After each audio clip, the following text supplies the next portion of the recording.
Welcome to Native Talk Arizona, presented by Native Health and KRDP 90.7 FM. I'm host Lanasha Pawadi. Later in the show, I'll talk with Alexander Soto, director of the Labriola National American Indian Data Center, an indigenous-led library of American Indian and indigenous scholarly works and creative writings. But right now, Susan Levy talks with Dr. Kimberly Robe and Darrel Christenson about the upcoming American Indian Disability Summit and American Indian Youth Disability Summit happening on April 12th and 13th. I'm Susan Levy. The American Indian Disability Summit and the American Indian Youth Disability Summit provide interaction, networking, education, and support for American Indians with disabilities and their families. It's going to be held this year on April 12th and April 13th. And in the studio today to tell us more is Dr. Kimberly Robe and Darrel Christenson. Hello, you both, and welcome to the show. It's great to see you both again. It's been like a year. Thanks for having us back. Yeah, welcome back. So, Dr. Robe, can you tell us a little bit about yourself? Yes, Hinhini Washte. My name is Dr. Kimberly Robe. I'm an enrolled member of the Rosebud Sioux tribe from South Dakota, and I serve as the Associate Director Tribal Coordinator for Banner University Health Plans. And with the summit, I am the co-chair for the summit. We're going on 20 years for our 20th anniversary this year, and also serve as the founder and chairperson for the 4th Annual American Indian Tribal Youth Summit. So everyone, please come and join us. Thank you, Susan. Super excited. And so, Darrel, tell us a little bit about yourself. Right. I'm Darrel Christenson. I'm Vice President of Community Integration at Ability 360, a nonprofit working with folks with all types of disabilities and empowering people to be as independent as possible in the community. And Ability 360 is a great place. They have great bathrooms.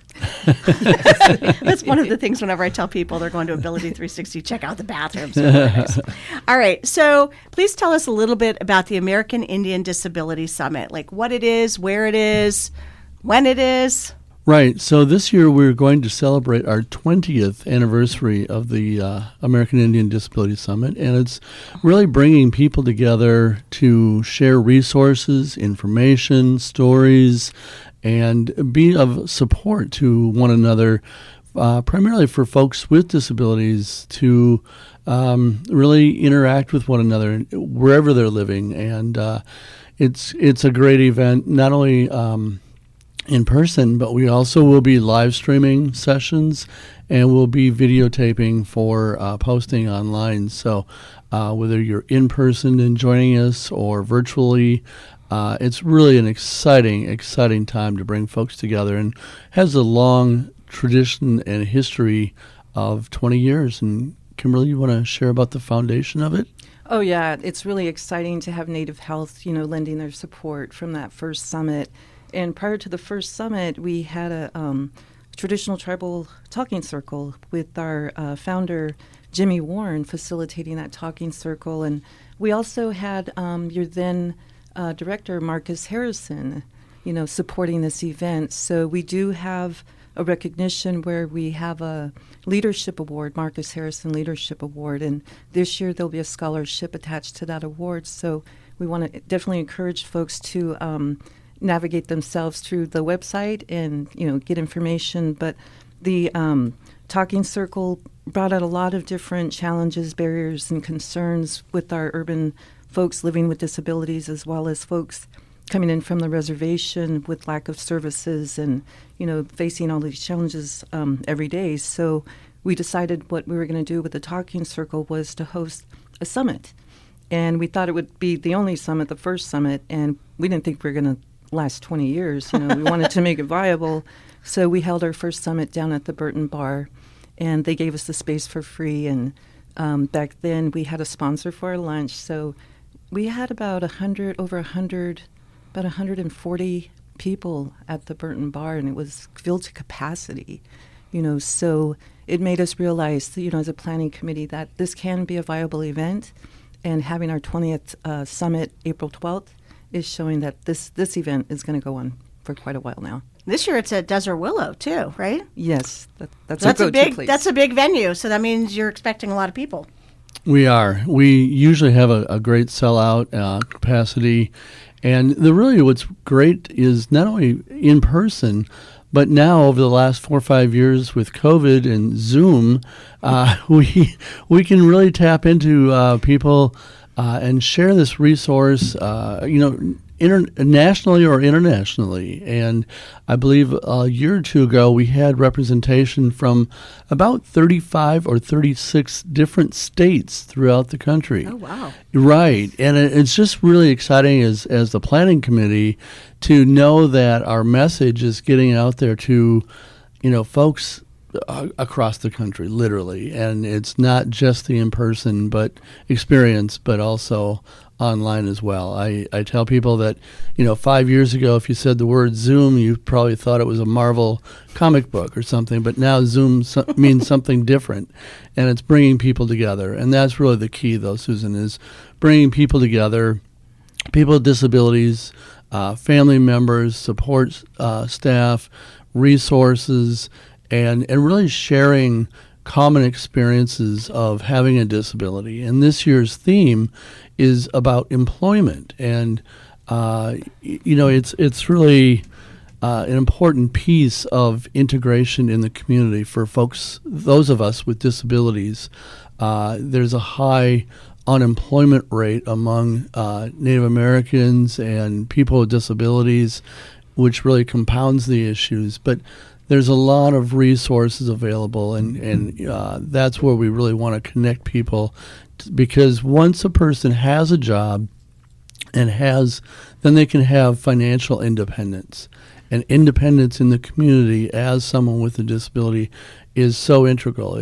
I believe in the many years that I've been working, I've seen three main barriers or issues towards independence for folks with disabilities. One is the employment piece and being employed, having financial independence, but it's also housing and having accessible, affordable housing, which is a national crisis, regardless of where you're listening today, and transportation, accessible, affordable transportation. But once we can identify resources and connect people, then independence and just doing life like anybody else. That's the whole key. But that peer mentoring that takes place, and Kimberly and I have seen it over the years where, folks, regardless of where they're living, can come together and have those stories and let people know that they're not alone, that they have support. There are peers to connect with, and that's the beauty of it. I know a couple years ago you started doing the youth summit. You said, I think 4 years ago, right? Yes. And I remember when you started.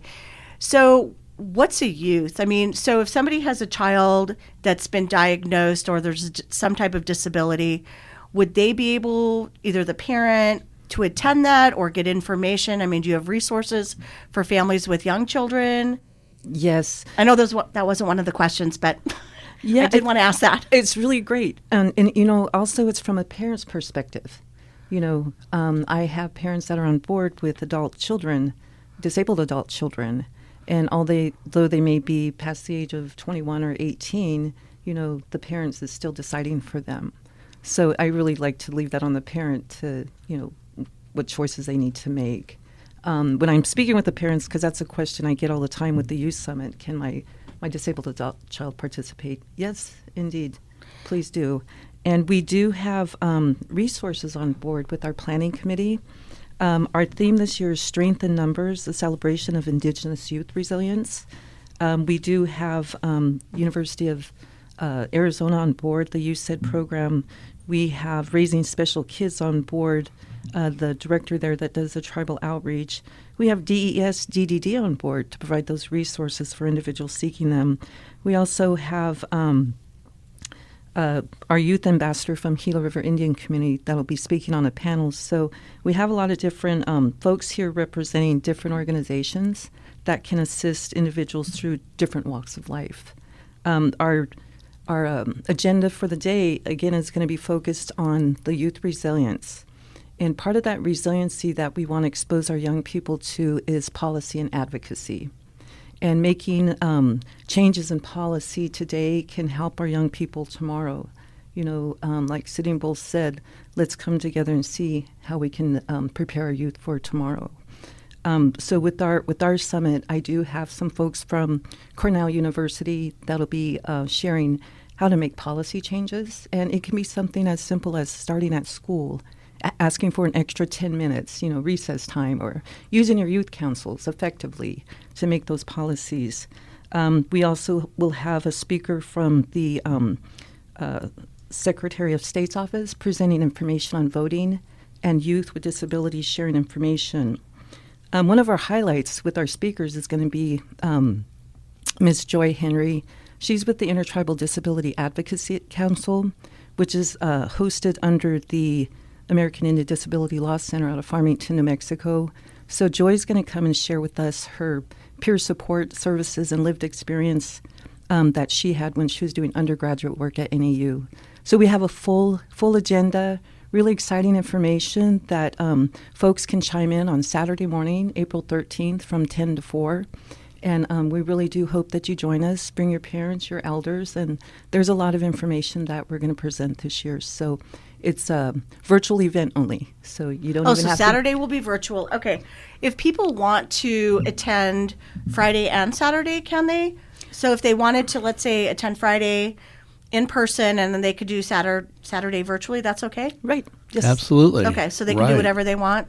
Right. I think we're doing virtual, too. It's a hybrid conference. Okay. The 20th. On the 12th. Yep. On the 12th. So, But if they wanted to come in person and meet people and kind of network or whatever, they could do that on Friday and then do the virtual on Saturday. Absolutely. Please do. Okay. Yes.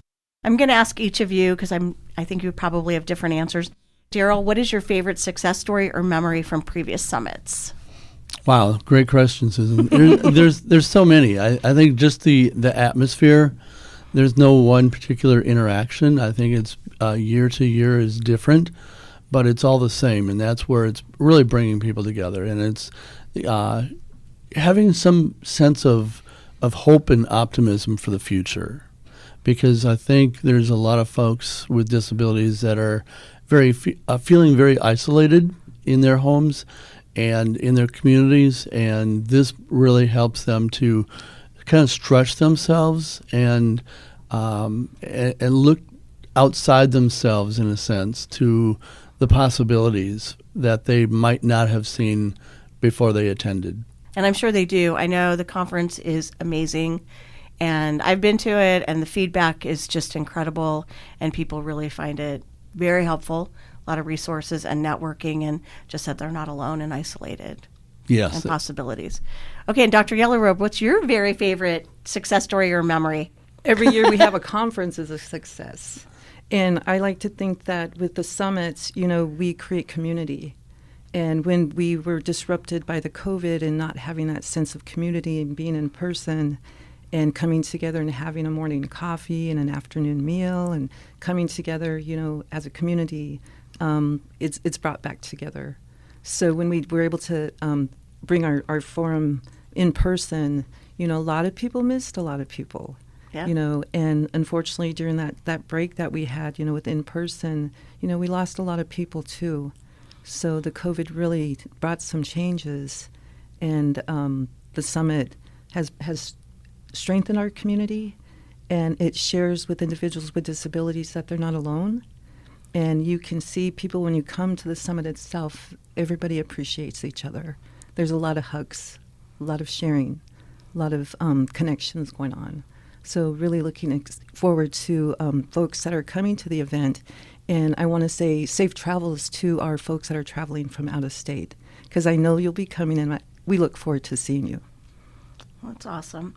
Okay, so one more time, when and where is the summit? So the 20th annual summit is at Desert Willow Conference Center, and that is in Phoenix, and that will be from 8:30 till 4 on Friday, April 12th. And the Youth Summit? And we will have our Youth Summit on Saturday, April 13th, starting from 10 to 4. And that's virtual? And it's virtual.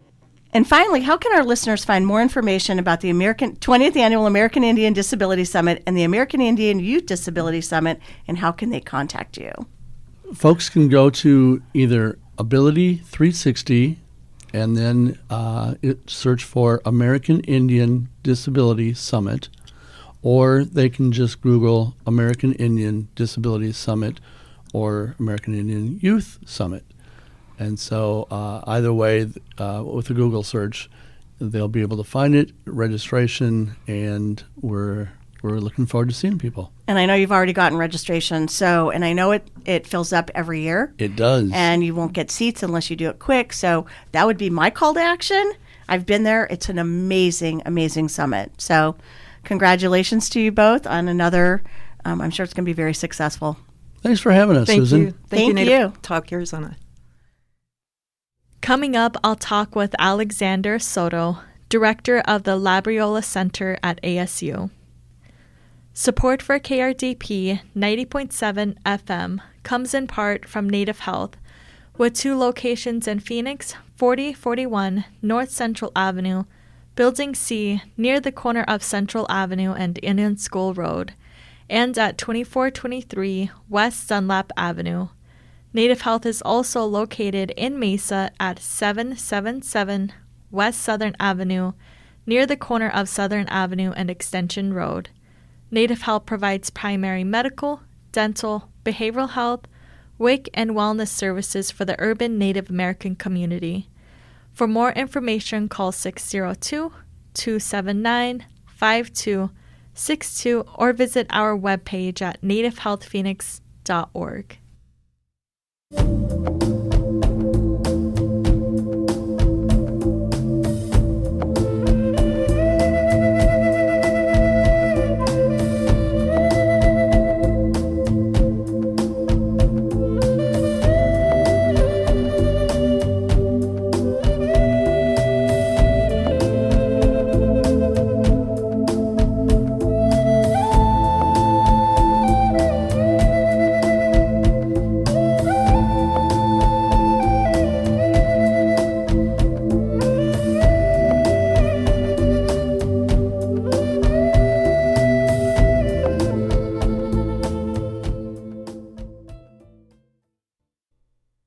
Welcome back to Native Talk Arizona, presented by Native Health and KRDP 90.7 FM.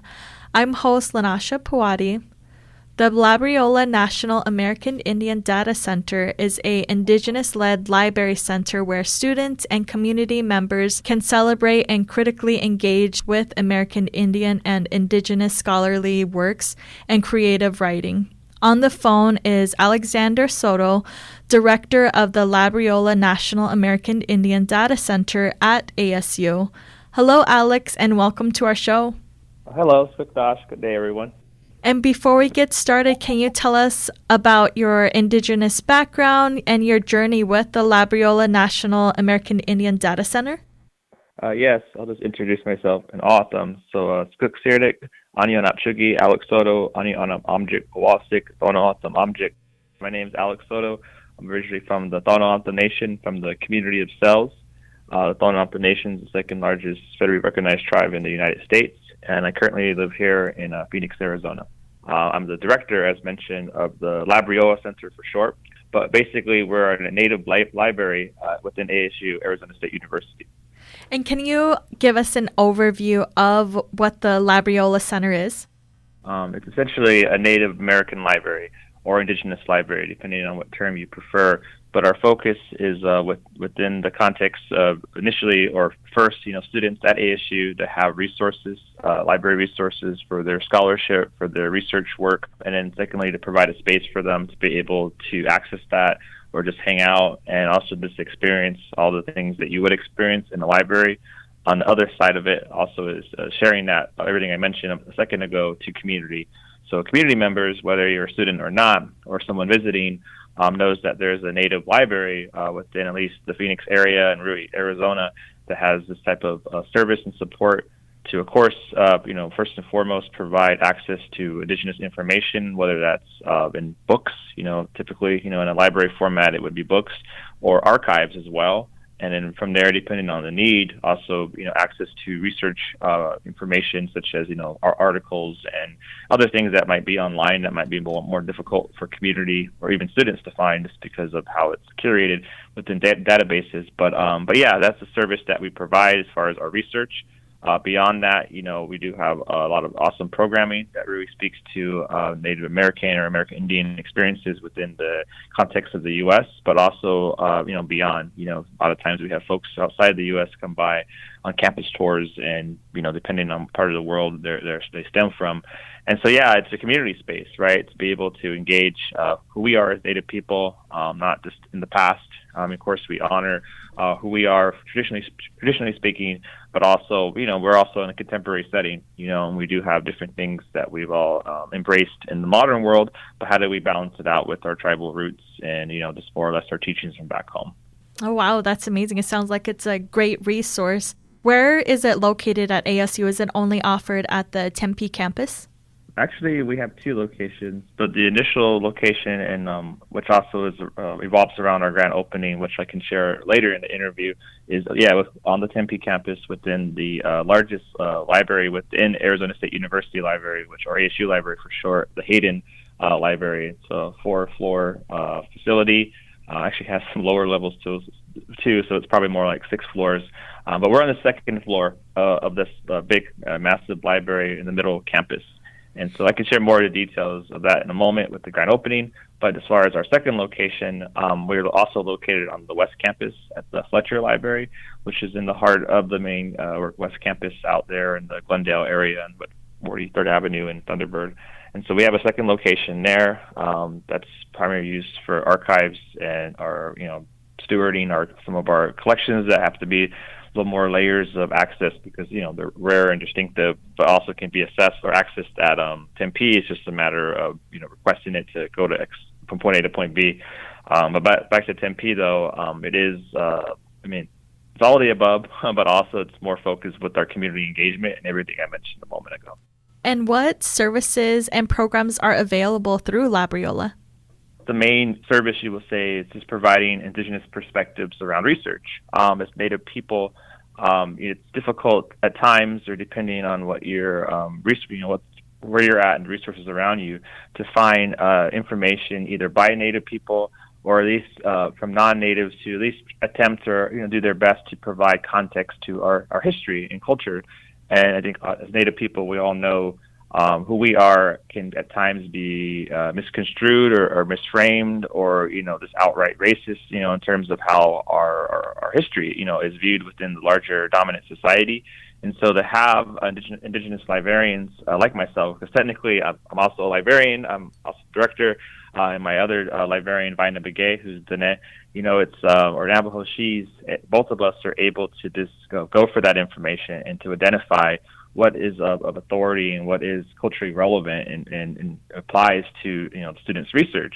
And so just that in itself, even though like some folks assume you can just go on Google and find anything, on one hand, of course, there's a lot of resources online, and that's great. We live in an information age, but it's what is there, is it appropriate to our communities, and to have Indigenous librarians be able to identify, material that supports your, work at, scholarly work at ASU, whether you're undergraduate or a PhD or, anywhere in between. It's like, well, here's folks who are able to know where you're coming from and help you find those resources that speak to your academic needs, right, to get the grade or, get your degree, but also are culturally aligned with your values. Because as Native people, how we share, it's not just open, right? We a lot of times, especially when folks who attend ceremony, there's protocols within that. And how do you share certain things at certain times? Or, maybe it's only more designed for folks to identify or men or female and so on. And so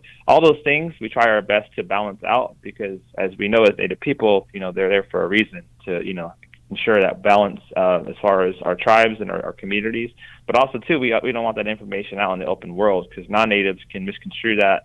And that's when you lead to some of this problematic history that we see, or ways that were talked about, because, something was documented in great detail. So the services, more or less, we help guide students and community to be mindful of those things.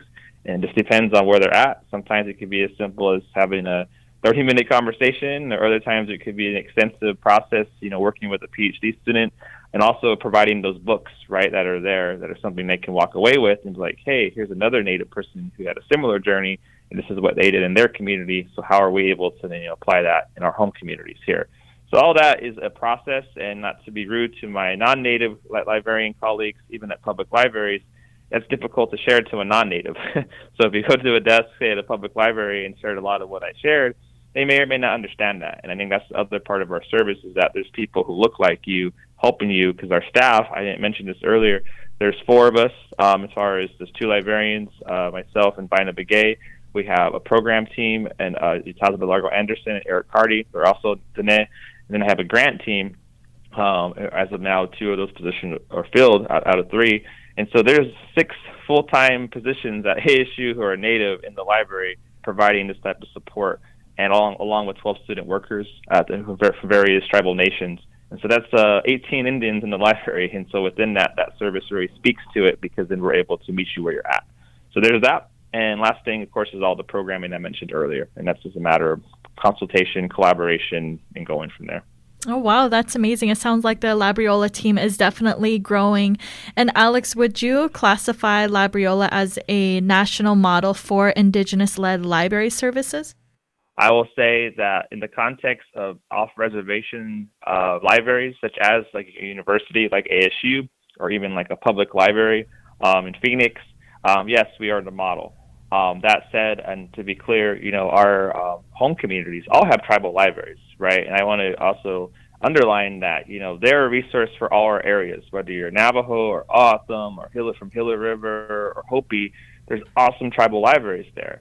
And so I encourage everyone on this call, wherever you're at, whether you're in Arizona or from different parts of the country, is to definitely know and utilize your tribal library for the work that you do around cultural resiliency, because they're experts, right? They live in the community. But what happens is that we have students leave home, of course, to come to places like ASU and in town, in an urban area, and yes, it's difficult to find, like I said earlier, a place that reflects you in the context of a library. And so to your question, we are that model, because at best an institution usually has one person, right, to do all the jobs I said earlier.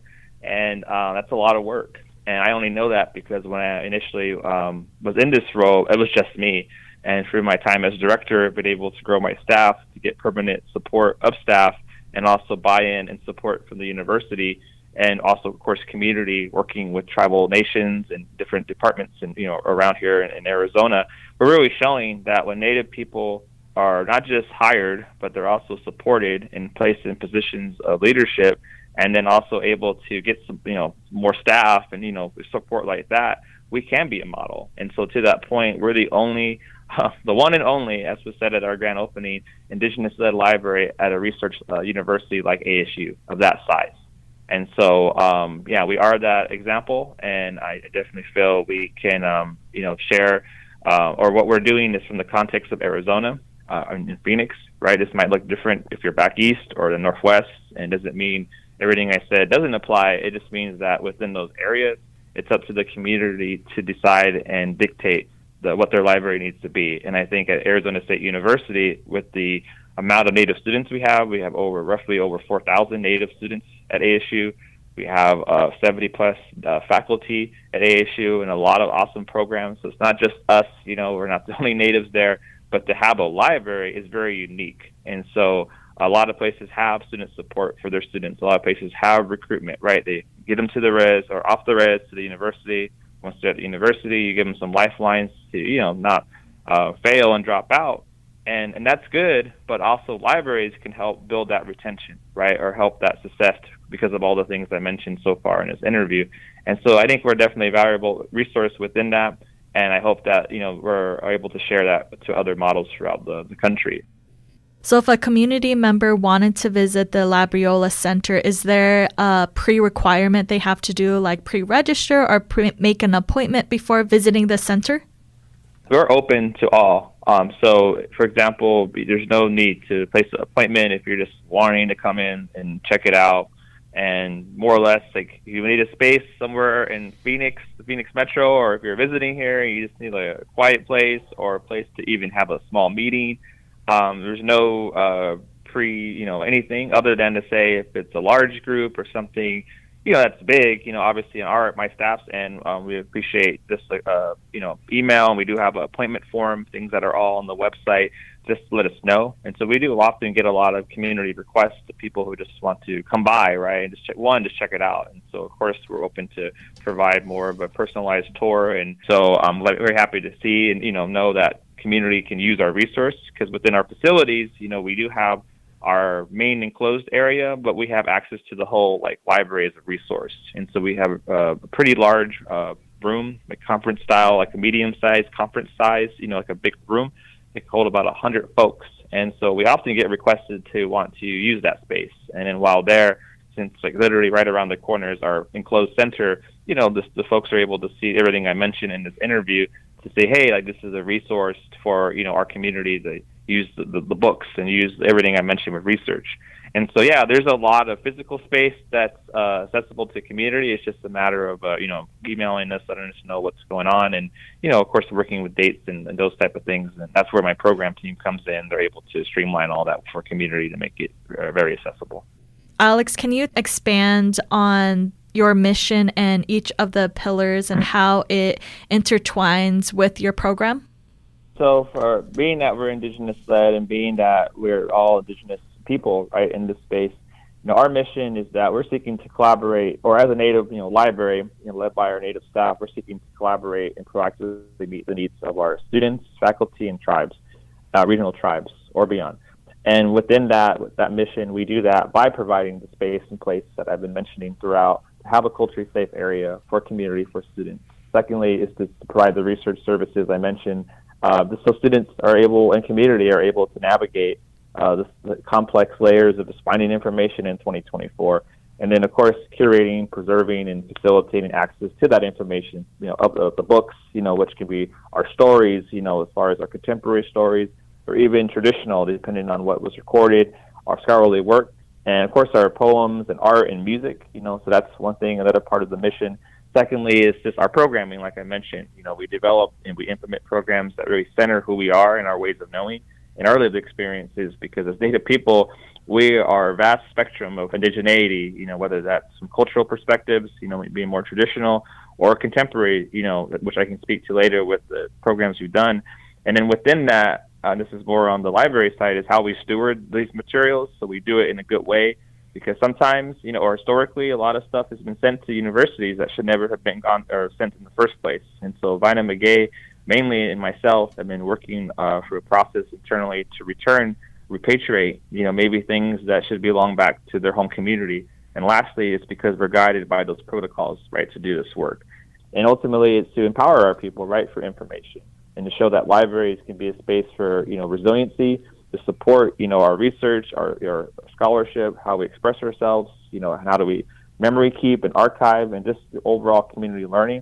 And for us, we do this because we want to empower our community for information so they can uphold and, sovereignty, right, and be able to bolster that, because ultimately our end game is to share this back to the tribes, right, and build up young people, with whether students when they come to ASU, or, this community members, to say, hey, libraries matter within the vision of our tribal nations, because if you have access to your information, you can best make decisions that support your self-determination. And so it's a lot of times taken for granted that it's just there on the internet, or it's in some, drive or some cloud, and so I think that's the part with the vision, is how do we link these things in a way that's practical for tribal communities, but also it's very tangible, right, if you're a student. And that's what I usually tell students who come to our space, where, of course, I would love all of them to be librarians like me, or Native, but I also tell them, well, bare minimum, as long as you know, the role of what we do, you'll remember that in the work you do outside of here, right, whether you're doing social work, or, anything with health sciences, or, this, all the different disciplines, lawyers and so on, just to know that librarians, Native librarians, are your friends, and we can help that, your own work, and it really ultimately it supports all of us. And one thing I want to underscore is, since my staff is all Indigenous, we do this through, those values that we try our best to have back home here in an institutional space like ASU. And so, we support our community for kinship framework or values. Like, it's one thing to see someone as a user of the library. It's another thing to see them as your relative, right? And, they might even be clan relations and, all those different things. And so once you see that, you're like, hey, I'm just helping my relative or my extended, kin and whoever to be able to have this information in front of you. And it's because we're trying to foster that sense of community. And so if you have those respects of community in there, it helps facilitate how we operate our space. And then, like I was said with information earlier, how to do it in a way that's has consent behind it. Because we do not want to promote everything's open, right? Because certain things our elders have shared back home, it's not open. And so how do we put that in a space like an ASU to say there's a time and place for certain things? And lastly, like I said, it's because of sovereignty, right? We want to be able to help our tribes move forward, right, in this century. And I think with everything going digital, we have to have that framework, because if not, we're going to lose ourselves within our phones and computers and so on. Can you tell us about your recent grand opening? Yes, and so in terms of the grand opening, this was probably the biggest event, not just Labriola pulled off, but the library as a whole. I mentioned our centralized location in Tempe campus, and historically that's where Labriola Center has been. We've been around for now 31 years, and within the first 27 or so years, it was non-Native folks in the Labriola Center. It was established in 1993, initially as a collection, just books, and then through that time, it really grew more into a space for natives to use. And my predecessor did a good job working with the Native faculty in the 2010s, late 2000s, to just really work with American Indian Studies and bringing scholars like Simon Ortiz and Laura Tohi and other faculty at the time, to just use, see what a library can be. And my predecessor, who was non-Native, was able to navigate that. But within that, it had limitations. And so that said, around 2020, the library as a whole, Hayden Library I mentioned, had a renovation. At that point, we had a physical center then. It was enclosed. I remember seeing it as an undergraduate student. And then with the reopening of that Hayden Library in 2020, unfortunately, we weren't there anymore. And so there was some controversy, we'll say, but through advocacy and then eventually myself, assuming being appointed to this role as director, was able to, more or less prioritize and rectify that lapse in not having us in that center, or that new building. And so since 2021, since I was appointed in this role, that was my priority, was to get the center back, to enclose it, to do what we just said throughout, or everything I mentioned in this interview.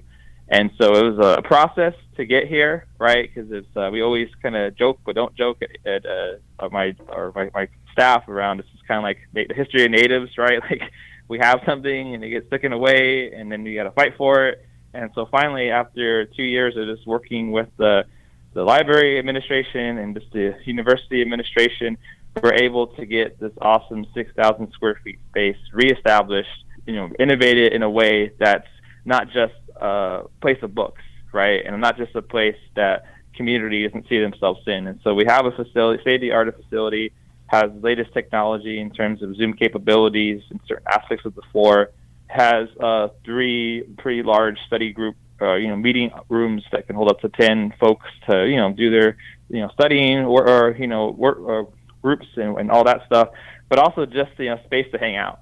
And so yesterday we had our big grand opening to celebrate this journey to get there. And really, it was just so beautiful to see the community come out and support us at all levels. Throughout the day, we had a formal event with ASU leadership. It was awesome to see ASU's provost, Nancy Gonzalez. He's more or less the second highest person, within ASU. There was a video from President Michael Crow, supporting our work, both in them acknowledging, we're the only, we're a national model, and we're the one and only space doing this, like we said earlier. And all the faculty, all the tribal leaders. We had Governor Stephen Lewis there recognizing the work we're doing. We had other council of folks from my tribe, Montana Nation, other leaders like Jason Chavez, throughout the governor's office, and he's done awesome. And so it was a really big show of this, of that side of the work we're doing, to see it was appreciated and valued. Where we had 100+ people. We had Nephi Craig, come out and have a huge, gourmet 4-course meal of bison meat and, quail and all this. And so it was really awesome to bring out folks from White Mountain Apache to come celebrate this big day. And then from there, we transitioned to more of a community open house. Around 3 or so, we had DJ Reflection. He's a really awesome DJ from the Navajo Nation come. We had community. We had over 100 plus people by the time One Way Sky performed at 6 o'clock from the Gila River Indian community. And that was just very beautiful the second half of the day, just to see this people, right? Like to your question earlier, it was, to be honest, there was folks I've never seen from the community to just roll up. And that was really great. So I was kind of joking with my staff. I was like, who put the flyer up at the Indian hospital, to see all these folks come in, because it was just really cool to see that part of our, Native community in Phoenix, but also the students too, right? And all those who stayed around all day too, just to show our, folks at ASU, is like, this is what community can look like, right? It doesn't have to be aligned because you're at the university. It is hard, it is challenging, it is a lot to make culture and community spaces, at times at institutions, but if you have community members, like we were saying earlier, with staff and support, and just all the Native leadership we have at ASU, it's possible. And so, to your question, that is why we had this big party to celebrate this new facility, and it's just really awesome, and also to show our art too, because the whole facility, the whole space, is enclosed by Native art from Thomas Marcus, who's Thon-Otham, and Dwayne Manuel, who's from the Salt River Female Maricopa Indian community. So all our walls that have glass on it, it's like glass art, and it's enclosed with the mountains of the Phoenix area. So if you were to stand on the north side, you would see Red Mountain to represent Salt River. Gila River would be South Mountain at the entrance, and then the kind of southern part is another wall, and it's Babakiri Peak on Thon-Otham Nation. And so all that, it closes our space, along with the mural, a painted mural that they also did, that depicts the A Mountain, by the Tempe Town Lake, but showing like what it looked like before and after. And so just to show that, again, back to students who come in our community, it's like, well, here's this history, and this is what we're trying to balance out in this library with our services, with our space, with our programs, and be able to do it in a way that empowers our community members. And so yeah, it was a really great day. We were there from like 7 a.m. to 9 p.m. And then lastly, just to note, the week before, we did do a prayer run to bless what we were doing, the space that we have.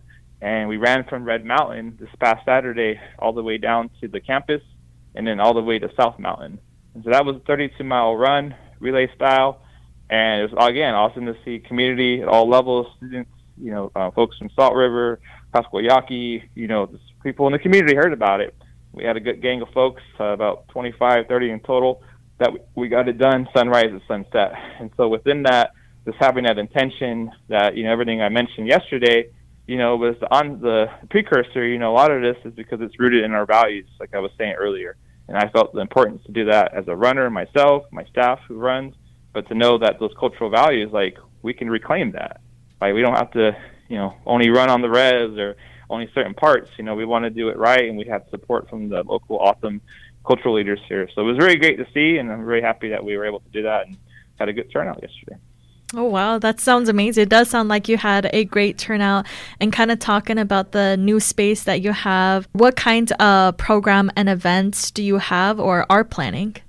Well, every semester, for folks who want to put this on the calendar, is we do, so usually like September for the fall semester, maybe like February for the spring, we do a big open mic event, Indigenous open mic. And so that's brought out, a lot of big names this past, or the one in the fall, this past fall, we had Kinsdale Drake from Indian Girls Book Club. She came, and so she was able to, host our event, share her words, and then within that, we usually book other folks to kind of support her, kind of like other acts. And so that event was huge. We had about 80 people. And this past one, we decided to do more of this community, like more of a raw kind of community open mic. And so we had names, throughout ASU, or just people who are up and coming and, working on their craft. And we had about 50, 60 people for that one. And so there was that. Prior years, we've had Jake Skeets, who's Dene, and he's a very known poet, creative writer out at the Oklahoma University, and similar. So it's kind of like we basically bring a big name. We'll have some other folks support, and have a lot of good food. I forgot to mention this. A lot of our events, we do work with native caterers, native chefs, native businesses. So if folks are interested in that line of work, we're definitely open. Like yesterday, we worked with Blue Corn Cafe, who's a Hopi-owned business out in Glendale. They provided us like 5 really awesome, delicious cheesecakes. So it was Hopi cheesecakes yesterday, along with some blue corn muffins and scones. But stuff like that, or food like that, we have at these events. And so there's that. Annually, we do our Labriola National Book Award, which is something we're slowly rebuilding with all the support I mentioned. Because, initially it was formed 15 years ago, more focused on celebrating Native scholarship, Native, authors.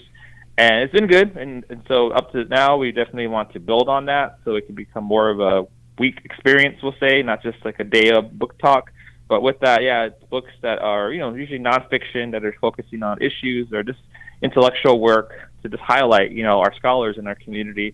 And so we, depending on the person that wins the award, we'll fly them out. We'll have a big event here. Again, we'll have food. And so the upcoming years, we do plan to build out this book award more because we have more support, like I was saying, to be more, community involved. But either way, it's our people. It's just our academic side of our community.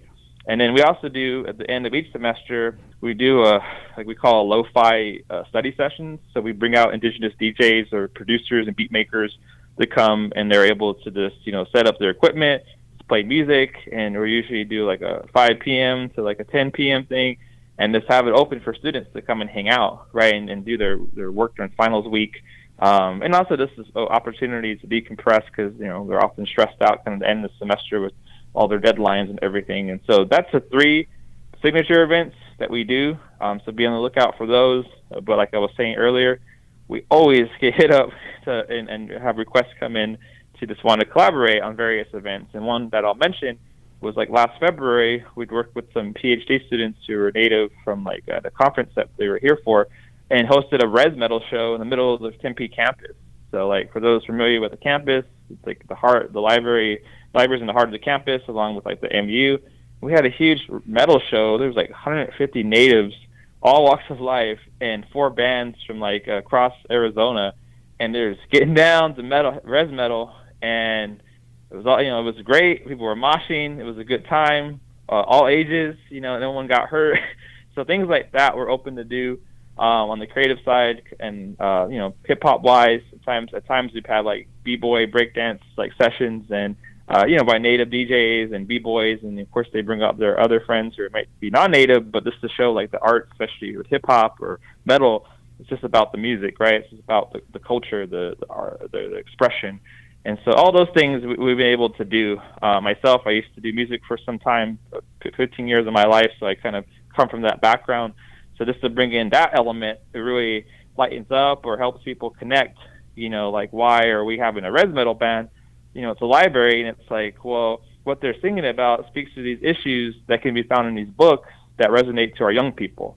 And maybe that nerdy academic book's not going to speak to the young people, but maybe the song will. And from there, oh, wait, here's all this, scholarship and books about this topic, and maybe you'll write your research paper on it, So, again, we're trying to connect the dots best that we can, and I think that's why I love being a librarian, because we can do all these things in different ways. It just depends on what the person wants to do. That is so amazing how much resource you are bringing to the students and community, and it's just amazing to hear how much Labriola has definitely evolved. Alex, can you let our listeners know where they can go to find more information about the Labriola Center and how they can contact you if they have further questions? Our website is lib.asu.edu/Labriola, and that would be spelled Labriola.